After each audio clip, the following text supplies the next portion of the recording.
नमस्कार मित्रांनो, कुण्या राजाची ग राणी या मालिकेच्या आजच्या भागामध्ये घरामध्ये लाईट गेलेली असते म्हणून अंधार असल्यामुळे कबीरला समजतच नाही। त्याला असे वाटते की मृण्मयीच आलेली आहे म्हणून तो गजरा घेतो आणि गुंजाच्याच केसामध्ये लावण्यासाठी लागतो। तेव्हा लगेच गुंजा ही सायबा असा शब्द बोलते। तेव्हा कबीरला मात्र मोठा धक्का बसतो आणि त्याच वेळेस लाईट येते आणि मृण्मयी ही दरवाजात आलेली असते। तेव्हा मात्र ते सर्व बघून मृण्मयीला खूप धक्का बसतो आणि ती रडतच कबीरला विचारते, कबीर तू मला डेटवर बोलवले होते आणि तू तर हिच्याबरोबरच डेट। तेव्हा कबीर म्हणतो की मृण्मयी प्लीज ऐकून घे, तसे काही नाही, तुझा खरंच खूप मोठा गैरसमज झाला आणि त्याच्या हातातून तो गजरा खाली पडतोस। तेव्हा गुंजा म्हणत असते की मृण्मयी ताई तुम्ही प्लीज माझं एकदा ऐका, तुम्ही समजता तसे काहीच नाही, कारण देव डोंगरोबाची शपथ आणि माझ्या आईची सुद्धा तसं काही नाही। मृण्मयी म्हणते की तू मध्ये बोलू नको आणि मी सुद्धा तुझ्याशी नाही बोलत, असे मृण्मयी जोराने ओरडून गुंजावर ओरडते। तेव्हा मात्र कबीर हा गुंजाला म्हणतो की गुंजा तू प्लीज मध्ये काही बोलूच नकोस। तेव्हा कबीर हा मृण्मयीला सांगू लागतो, मी जे काही सांगतो तू एकदा नीट ऐकून घे, माझ्या मनामध्ये जर पाप असते मृण्मयी तर मी दरवाजा कशाला उघडून ठेवला असता ग। तेव्हा मृण्मयी मात्र खूप रडत असते आणि कबीर प्लीज आता शांतच राहा, मला समजावण्याचा प्रयत्न मात्र करू नकोस। तर लगेच गुंजा म्हणते की एक मिनिट सायबा आणि मृण्मयी ताई तुम्ही ऐकून घ्या, मी शिकवणीसाठी निघले होते आणि तेव्हा माझा पेन विसरून राहिला म्हणून पेन घेण्यासाठी मी परत आतमध्ये आले। पेन घेण्यासाठी मी सुबोध दादांच्या रूममध्ये गेले आणि पेन घेतला आणि बाहेर येण्यासाठी निघले तर बाहेरून कोणीतरी दरवाजाची कडी लावली होती आणि मी मधून बाहेर येण्यासाठी त्या खिडकीतून उडी मारली आणि येथे आतमध्ये आले तर आतमध्ये येथे हे साहेबा होते आणि साहेबांना वाटले की तुम्हीच आल्या म्हणून हे सर्व झाले। आणि मृण्मयी ताई मी सांगते ते अगदी खरं आहे, प्लीज माझ्यावर विश्वास ठेवा, तुम्ही समजता तसे काही नाही।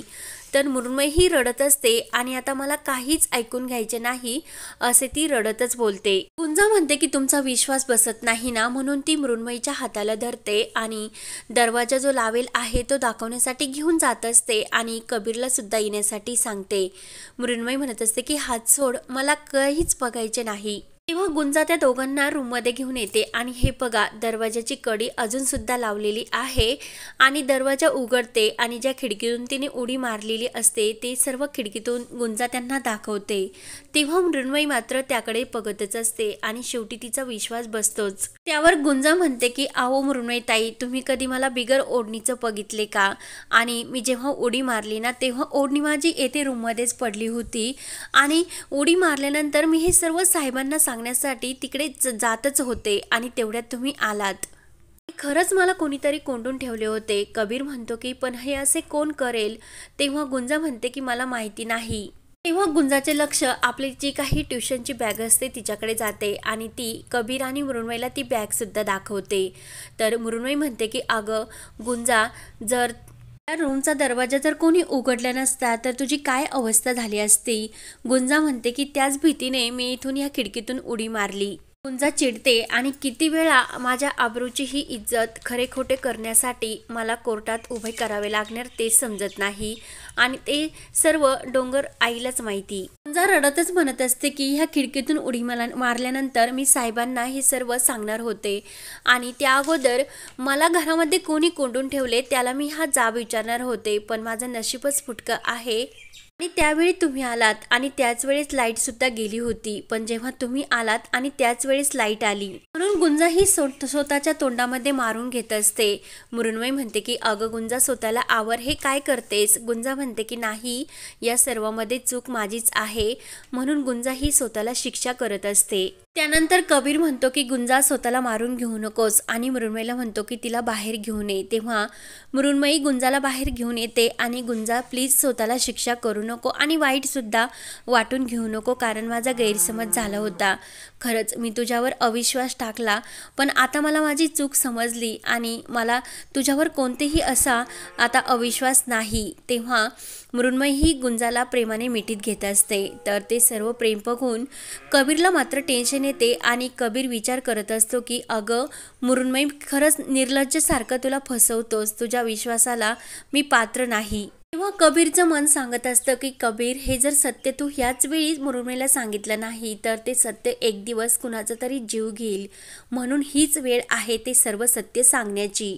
तेव्हा मृण्मयी विचारते की कबीर, कसला विचार करतोस इतका? तेव्हा कबीर म्हणतो की गुंजा, तू बाहेर जा आणि मला मृण्मयी बरोबर काहीतरी बोलायचे. तेव्हा मृण्मयी म्हणते की अरे, अशा स्थितीत ती कशी बाहेर जाणार आणि या स्थितीमध्ये आपण काय सेलिब्रेट करणार?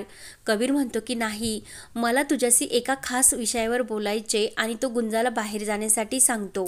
तेव्हा गुंजा ही वाईट वाटून बाहेर जाते आणि कबीर दरवाजा लावून घेतो आणि तो गजरा उचलतो आणि मृण्मयीला खुर्चीवर बसण्यासाठी सांगतो. मृण्मयीला विचारतो की इतका विश्वास का ठेवतेस माझ्यावर? तर लगेच मृण्मयी म्हणते की अरे, दिल्याने विश्वास हा वाढत असतो. तर लगेच कबीर म्हणतो, कधी कधी आपण ज्या माणसावर विश्वास ठेवतो तोच माणूस आपला विश्वास पायदळी तुडवत असतो. मृण्मयी विचारते की कबीर, असा का बोलतोस? तू माझा विश्वास मोडलास का? तेव्हा कबीर म्हणतो की ते मला माहिती नाही, पण आपल्या नात्याला सुरुवात करण्या अगोदर मला तुला काहीतरी सांगायचे. तेव्हा कबीर सांगू लागतो की डोंगरवाडीला गेल्यानंतर माझं आणि गुंजाचे तेथे लग्न झाले. तेव्हा ते ऐकून मृण्मयीच्या पायाखालची जमीन हादरते आणि ती म्हणते की काय कबीर, तू हे काय सांगतोस आणि तू असे का केलेस? आणि ती खूप अशी रडत असते. तेव्हा कबीर म्हणतो की अगं मृण्मयी, माझं बोलणं पूर्ण झालेलं नाही, मी जे काही सांगतो ते प्लीज ऐकून घे.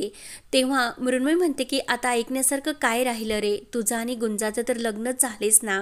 कबीर म्हणतो की प्लीज माझ्यावर रागवू नको, माझं बोलणं पूर्ण झालंच नाही, तू एकदा ऐकून घे. तर मृण्मयीला राग येतो आणि ती सनकन अशी कबीरच्या कानाखाली लावते आणि ती सुद्धा स्वतः खूप रडत असते. इकडे गुंजाची मात्र ते सर्व ऐकून आणखीनच तिला दुःख होत असते आणि ती सुद्धा रडत असते.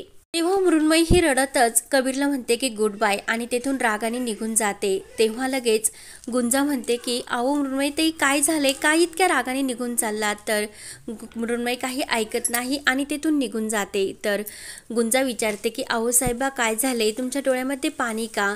तेव्हा कबीर म्हणत असतो की इतके महिने जो खेळ चालला होता तो शेवटी मी संपवला. आणि आता म्हणजे कबीर सुद्धा रडतच असतो. कबीर म्हणतो की मी तुझं आणि माझं लग्न झाल्याचे सत्य मी मृण्मयीला सांगून टाकले. ते ऐकून गुंजाला खूप वाईट वाटते आणि तिच्या पायाखालची जमीन सरकते.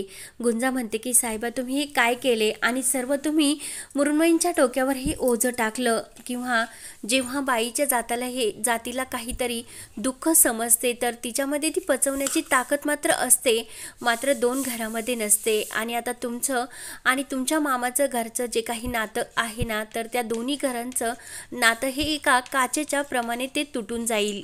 आणि त्या तुटलेल्या नात्याचा चोरा आहे तो मृण्मयीताईंना आयुष्यभर हा टोचत राहील. आणि आता मी सुद्धा बर्बाद झाले, म्हणून गुंजा खूप रडत असते. कबीर म्हणतो की तुझं काय झालं? लग्न तर माझं आणि मृण्मयीचं मोडलं, तू का बर्बाद झाली? आणि या सर्वाला कारणीभूत गुंजा मी आहे, तुला काही होणार नाही.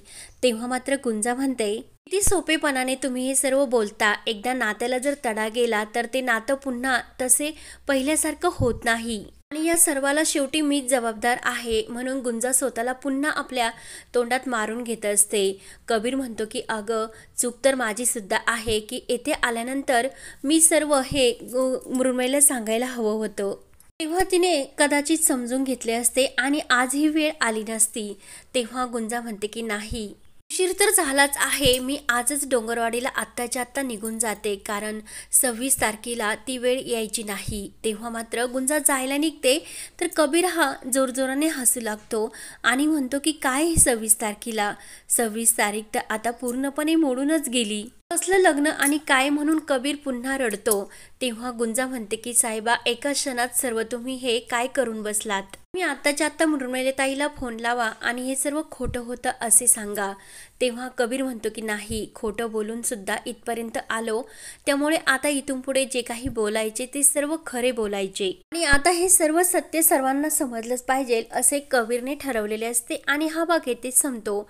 पुढील भागामध्ये मृण्मयीने आपल्याला हे कबीर आणि गुंजाचे लग्न सत्याचे सत्य समजल्यामुळे आतमध्ये कोंडून घेतलेले असते आणि तिला दमाचा त्रास असल्यामुळे तिला खूप असा त्रास होत असतो आणि मृण्मयीने आत्महत्याचा तर प्रयत्न केला नसेल ना. आणि बाहेर सर्वजण हे मृण्मयीला आवाज देत असतात. मृण्मयी मात्र दरवाजा उघडत नसते, कारण मृण्मयी ही बेशुद्ध होऊन खाली पडलेली असते. नंतर इकडे सर्वजण कबीरच्या रूममध्ये असतात आणि मधूला जे काही मृण्मयीचं घडलेला प्रकार आहे तो सर्व फोनवर समजतो आणि सर्वांना मात्र ते ऐकून आणखीनच धक्का बसतो। तेव्हा आता शेवटी काय काय होत राहणार पाहण्यासाठी चॅनलला नक्की सबस्क्राईब करत राहा। धन्यवाद।